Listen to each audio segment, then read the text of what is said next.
Hi, my name is Chris Chamberlain. I'm the Emergency Preparedness Coordinator here at St. Joseph Medical Center. And we're here to talk to you a little bit about Emergency Preparedness Month.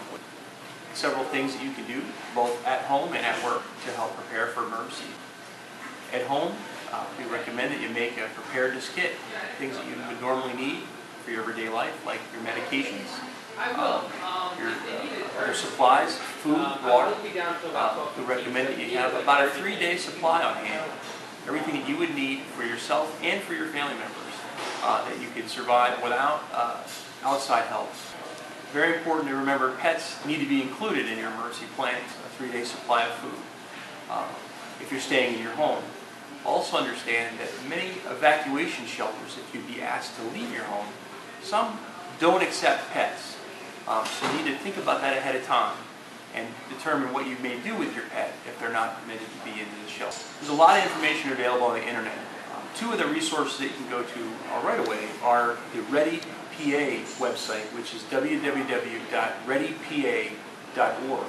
There's also the national website for preparedness from FEMA, which is www.ready.gov. During disaster, oftentimes the hospital can be like a beacon of hope or a place of refuge for members of the community. Here at St. Joe's, we've taken a lot of efforts to make sure that we have plans in place to respond to different types of emergencies that occur. Emergencies where we lose facilities here, power and water. Also emergencies where a lot of patients may come due to a disaster, an outbreak of illness. So we're prepared with caches of supplies, medical equipment, and trained personnel to deal with those situations as they arise here at the hospital. Sure. Disasters can come from many different sources, and one of those could be the accidental or unfortunately intentional release of chemicals. The hospital has a decontamination team which can be activated. The goal of the team is to remove that contaminant from the victim prior to them coming into the hospital. Our personnel are trained to put on personal protective equipment and breathe using respirators. Allows them to contact those individuals, clean the contaminants off of them so that they're in a clean state that they can come into the hospital and be treated for their injuries. Evacuation of the hospital is quite an undertaking.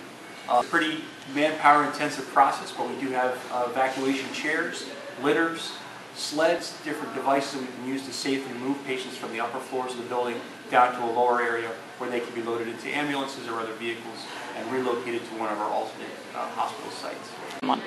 The Stryker evacuation chair has a couple of unique features. The first being this rigid frame with handles. There's 2 handles on the back and 2 handles that extend on the front. That actually allows 2 operators to carry the chair if need be. However, the most unique feature is this one on the rear. These rolling tracks, which actually when you come to the staircase, allow a single person to roll this device down the steps. As they would go down the stairway, the tracks will walk down the stairwell in a nice controlled, slow manner and allow you to bring the patient down with one person from one floor to the next.